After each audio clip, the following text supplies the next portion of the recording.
you go down in the woods today?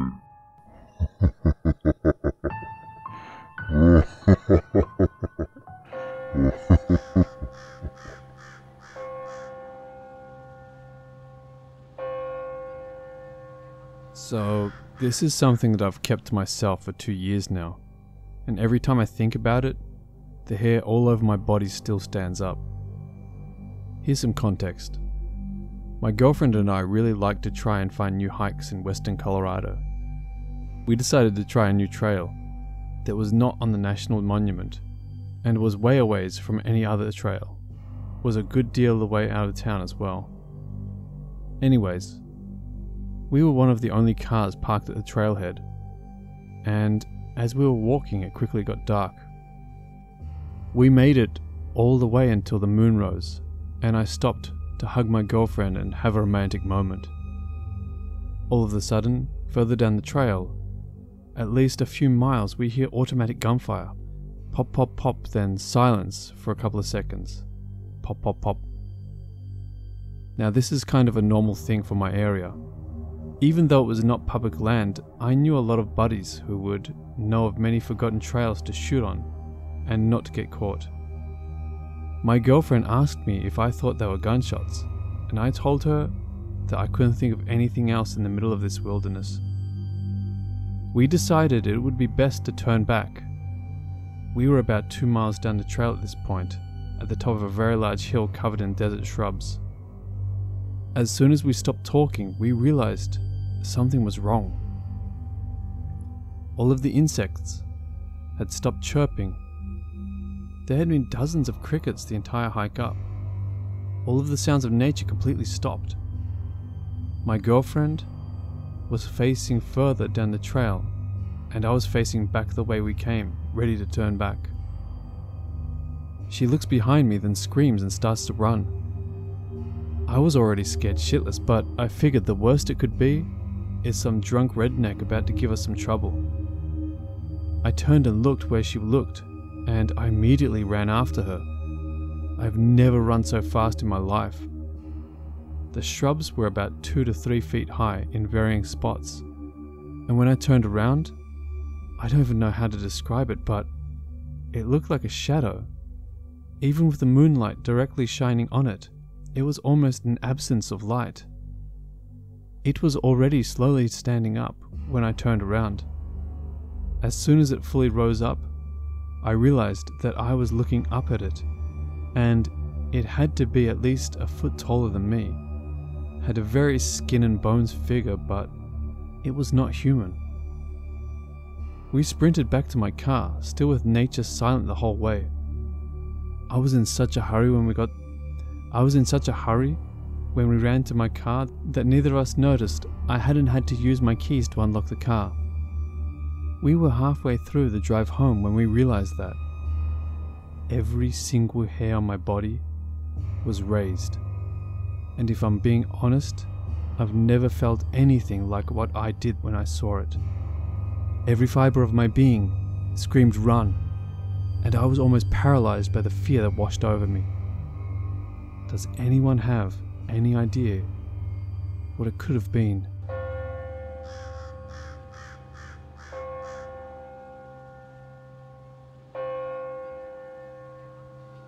This was the most terrifying moment of my life. Always will be. My family and a family friend's family were going on a hiking trip to the Appalachian Mountains. We had rented cabins at a camping site and had arranged certain paths to follow each day of our trip, 4 days long, that we would walk each day. The first 3 days went great. We saw wildlife, had a good time and talked a lot. But on the 4th day, we were taking a trail that was more secluded and overgrown than the others. We were walking for about 30 minutes when I was hit with this overwhelming feeling of uneasiness. The feeling just stayed there no matter how hard I tried to beat it back. Just then, and everyone else on the hike denies this, I hear singing in a language that I've never heard before. It's like the singing described in the myth of the sirens. Sweet and enchanting, yet the music invoked a feeling of fear down to my bones.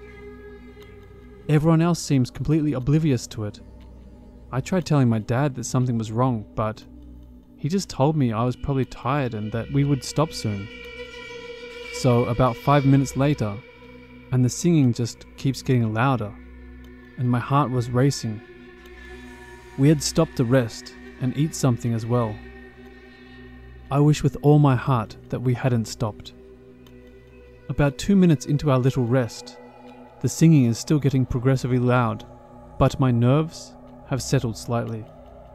Then everything falls silent.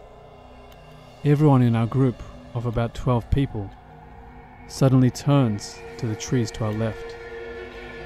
A figure, tall and in a black cloak, was barely visible between the trees. It was a woman, much taller than normal people are, with pure white hair flowing out of her hood. Her head is down, but her face is still slightly visible. All I can make out is that her skin is very pale yellow, like old paper. As we watch, she just stalks closer to our group, finally stopping right at the edge of the trees. She looks up and, I swear to God, as long as I live and breathe, I will never forget her face. Her eyes are completely white, with no pupils or irises visible. She had a thin, pointed nose, and had a mouth with lips that were stained red. I don't want to know why. She stares at us for a moment, and then smiles. It was horrifying. She had no teeth, and her eyes began to shine. She then begins to talk. She had a horrible, scratchy, high-pitched voice, and said, "Leave this place while you still can. I'll be watching you." Don't try anything. I blink and she's gone. Everyone is silent. This is my first time telling this story to anyone else who didn't experience this with me, and I never discuss it with anyone who did experience it with me. It feels good to share this experience with someone.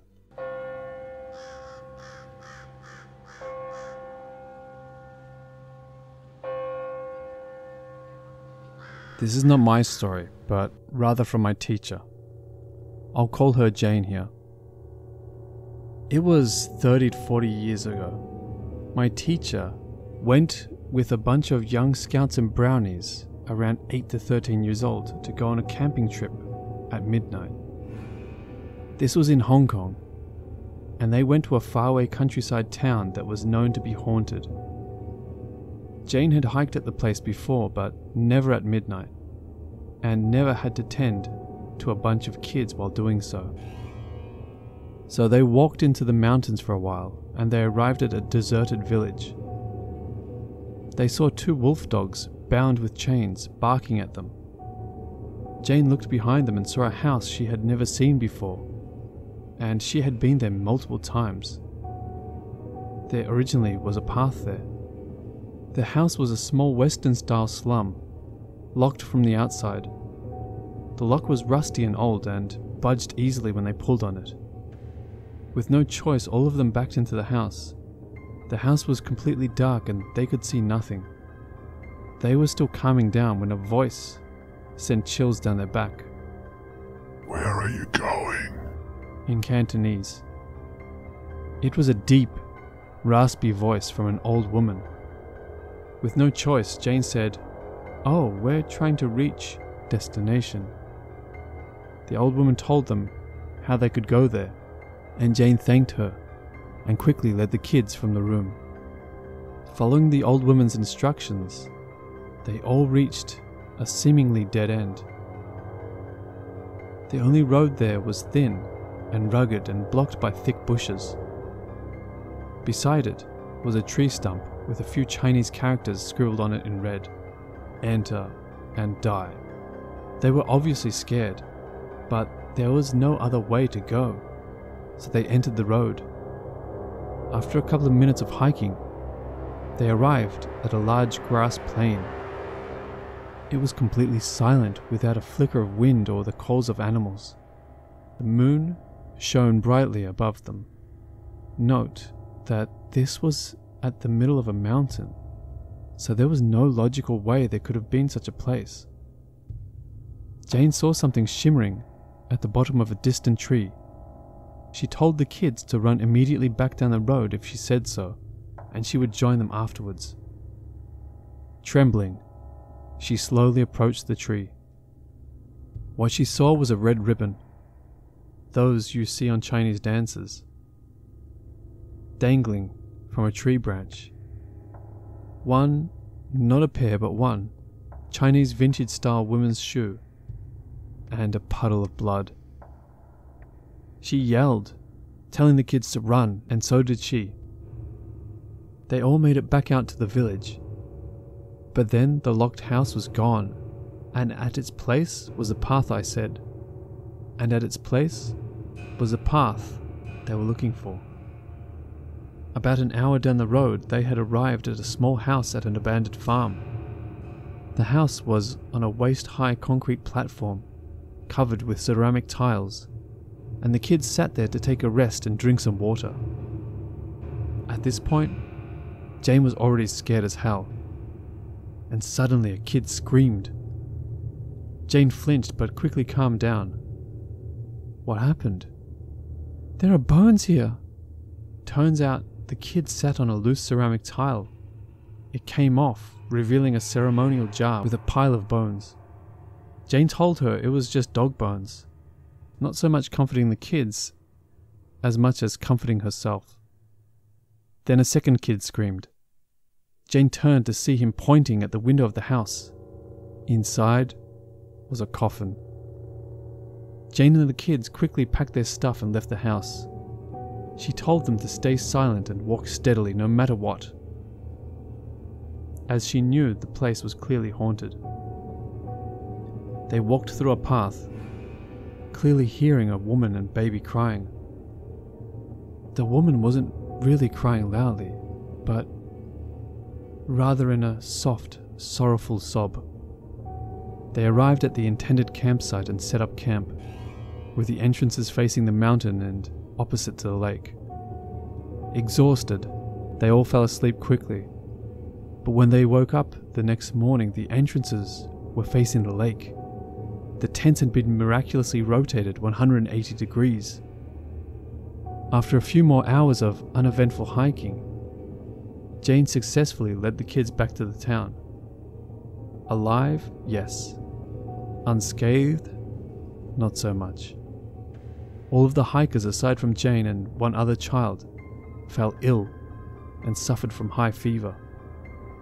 They also experienced hallucinations. Even after taking medicine and seeing a doctor, some of them weren't able to recover. Initially, Jane had not wanted to tell the parents about this paranormal incident, but when countless parents called their children in sick before the next scout meeting, Jane knew something was wrong. She told the parents that they had been disturbed by poltergeists during their hike. The ones that still had fevers were taken to Taoist monks or Catholic priests for help. The most severe case was a girl who pointed at the coffin, who had been sick for a month. She was taken to a Taoist temple, where she claims she saw a giant moth flying around it. Jane never brought kids with her to hike at that place again, and when she did hike with kids, she always brought along another adult to help out. For those interested, this was a place in Hong Kong that is known to be haunted, called Lai Chi Chong. I'm not sure if there are any articles in English concerning this.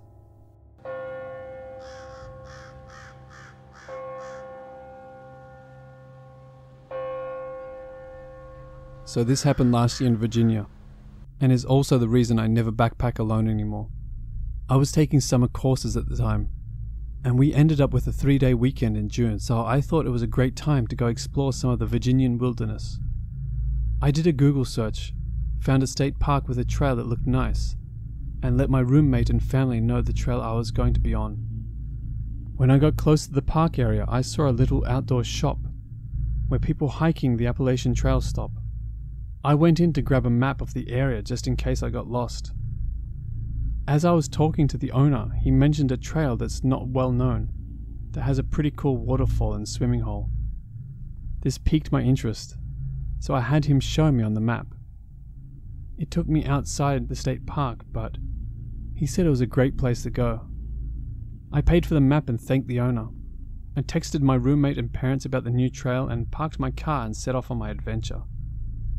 I started on part of the Appalachian Trail, and it was pretty packed with people, and some of them were really fun to talk to. As expected, as I got further and further from the main trails, I saw less and less people. Around early afternoon, 3 miles from my destination, I noticed it was unnaturally silent. No birds, no bugs, not even wind, and I had a feeling of being watched. I shook it off as me overanalyzing the situation. I got to the waterfall, and it wasn't too spectacular, but it was cool to look at. Plus, it had a good sized area to swim in, so naturally, I stripped down to my skivvies and took a dip. It was pretty refreshing. As I was getting my clothes back on, I started whistling to myself. That's when I heard something whistle, the same tune back. I thought it was a bird copying me, so I went back and forth with it, and it'll repeat whatever I whistled. I thought it was pretty neat. As I was setting up camp, I couldn't shake this feeling that I was being watched again. Like I'd get goosebumps and my hairs would stand up. As night fell, I built a small fire and lit my jet boil to make dinner. As I did this, I became hyper-aware that, again, there was no sound, just deafening silence. Some part of my brain was telling me that I'm not safe and to leave. I ignored it and crawled into my tent with my flashlight and book. I went to sleep without incident. When I woke up the next morning, my sight was trashed. My camp stool was nowhere to be found. My bear bag with my food was cut down and the contents were thrown across the site. My first thought was a crafty animal chewed through the rope and got at the bag, but I looked at the rope and it was cut with something very sharp. Plus none of the food was even touched. I also noticed bare footprints all around my campsite. Keep in mind, I'm at least 6 to 8 miles from a road. As I was looking at the mess, I heard a branch snap off in the distance. I turned to look in that direction. I saw nothing, but I heard that whistling again. My whistle from yesterday. But it was different. It sounded more sinister. It made my hair stand on end, and this is when I listened to my instincts to get the hell out. It sounded like it was a little bit off in the distance, so I packed up my camp as fast as I could. The whistling got closer as I finished stuffing the tent into my bag. I didn't bother with putting anything away properly. The whistling was incessant and sounded like it was coming from all directions. I got fed up with the whistling, stood and yelled into the woods, "Shut up!" and "What the fuck do you want?" It stopped whistling, and it was quiet for a moment. Then it repeated what I said in my voice. It sounded like me, but distorted, like it came from an old TV. After I heard this, I immediately threw my pack on and ran the direction I came. I heard it moving just behind me, fast switching between the whistle and my voice. It felt like it was toying with me, not coming too close, but not being too far. Eventually, it sounded like it got further and further away from me. Then it stopped suddenly. When it stopped, I stopped and turned around. I wished I didn't, because I heard the most bone-chilling screech ever coming from right next to me. That's when I started running again, and I didn't look, I only ran. Less than half a mile, I ran into a couple that was also backpacking. They saw the look of terror on my face and asked if it was me that screamed, and asked if I was okay. I told them about what happened, and they decided not to go down where I just came from. We moved to a more populated trail as quickly as we could. As soon as I got back in my car, I drove to one of the park ranger stations and reported what happened. Since the site was off-peak grounds, they told me it wasn't in their jurisdiction, but they'll send a ranger to investigate. The ranger station's parking lot runs right up to the woods, and when I was getting into my Jeep, I heard the tune coming from the woods just in front of me. I never drove so fast in my life. When I told my roommate why I was back after going only one night, all he said was, "Bro, I'm never going camping with you."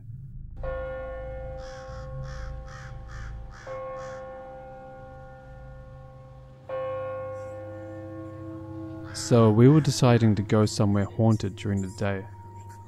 There's this cemetery in Santa Cruz we decided to check out. We go in and walk around and nothing out of the ordinary happened, so we decided to leave.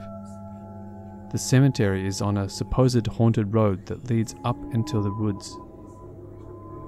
This road is said to be haunted by a lady in white that tries to hitchhike into your car. I had forgotten this fact until after the day. So along this road we are driving down. It leads into a forest area. A couple of miles down from the cemetery, you can pull to the side of the road and walk along this hiking trail. We decide to hike this trail because I completely forgot the road was also haunted, so I wasn't even looking for anything paranormal. Anyways, we start hiking the trail in the afternoon. 10 minutes into the trail, we stumble across abandoned train tracks and a barely standing bridge for the train that used to run along those tracks. It looks cool, so we decide to go down this hill right by the bridge that lets you go under the dilapidated bridge. We go down there and just mess around, looking at the cool architecture. After we had our view, we start back up the little hill that leads back to the trail. When we get to the top, we're a little exhausted because the hill is kind of steep, and you have to use the trees around you as leverage to climb back up. So we are standing around back on the trail when we both notice something out of the ordinary. We hear a voice, like a grown man's shouting and screaming very angrily. When I say angry, I mean angry. This voice sounded like a rage-filled, hatefully murderous man. We quieten down, and I can tell the voice is very far away. Almost sounded like it was in the mountains around us. It sounded more than 500 feet away for sure. We both look at each other like, what the fuck is that? We stand around listening for like 15 seconds, and next thing we know, the voice came down the trail from what sounded like hundreds of feet away to being like right down the end of the trail.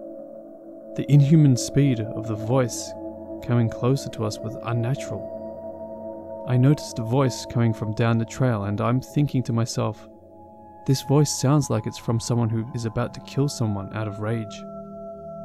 But the weird thing is that the voice is speaking in what I can only call gibberish. I understood not one word it was saying. I instantly get this fight or flight feeling all in my body because this voice starts getting very loud and closer to us at inhuman speeds. I tell my brother to pick up some huge sticks with me to defend ourselves because even though the voice came out of nowhere and moved down the trail at lightning speeds, I still had the assumption it was some kind of crazy person ready to kill someone. We pick up the sticks and run down the trail back to the car. Now here's the weird part. As we are running away from this voice that's coming down the other end of the trail, I hear the voice come up behind us in an instant. It sounds like he was no more than 10 feet behind us, chasing us back to the car. I turn around even though I don't want to because I have to see how close this psycho is from us. As I look back and hear the voice right behind me, I see no one. I tell my brother to run faster because the voice is right behind us yelling in absolute rage, but I see no one chasing us. We start picking up speed and the craziest thing in my life happened. The voice starts panning around us in 360-degree audio I hear the voice yelling in gibberish right behind me. Then it starts panning to my left through the trees just off the trail. Then the voice is right in front of us. And it slides to the right side of the trail and then back behind us all in a matter of 10 seconds. At this point, me and my brother are very creeped out and ran the rest of the trail back to the car. The voice kept following us down the trail. I remember after hearing the voice panning around us and hearing it reverberate through the woods, I started praying to Jesus Christ to help me come out of here alive. After we make it around halfway down the trail to my car, the voice disappears. I remember slowing down, exhausted, and we start talking about what we heard. I asked my brother if he also heard the voice slide in circles around us, and he said he heard it too. At that point, I knew I wasn't hallucinating or imagining it. I asked my brother if he heard how it sounded like gibberish, but like a man screaming at the top of his lungs in rage. He said he heard the same thing. We finally get into the car and drive the fuck out of there in a heartbeat. I remember the car ride was silent for like 5 minutes, as we just sat there thinking about what happened. That's when I remembered that the whole road was haunted, and not just the cemetery. I'd been down that trail alone a few months before this experience, and had nothing weird happen. This was one of the weirdest things I've ever experienced in my entire life. To this day, I've never been back down that trail, and never plan on it either. The Santa Cruz area and mountains are known for cults and very dark magic being performed in them. Stay safe out there, everyone.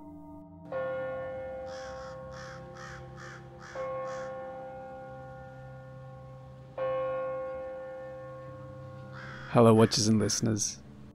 If you enjoyed that video, please hit the like button, and if you haven't already, consider subscribing. A huge thank you to all the Reddit users who allowed me to use their stories. Links to each story will be in the description below. If you have any stories you would like to share on my channel, please send them to my email, which is also in the description below. As always, a huge thank you to everyone who continues to support me. I really do appreciate it. Stay safe.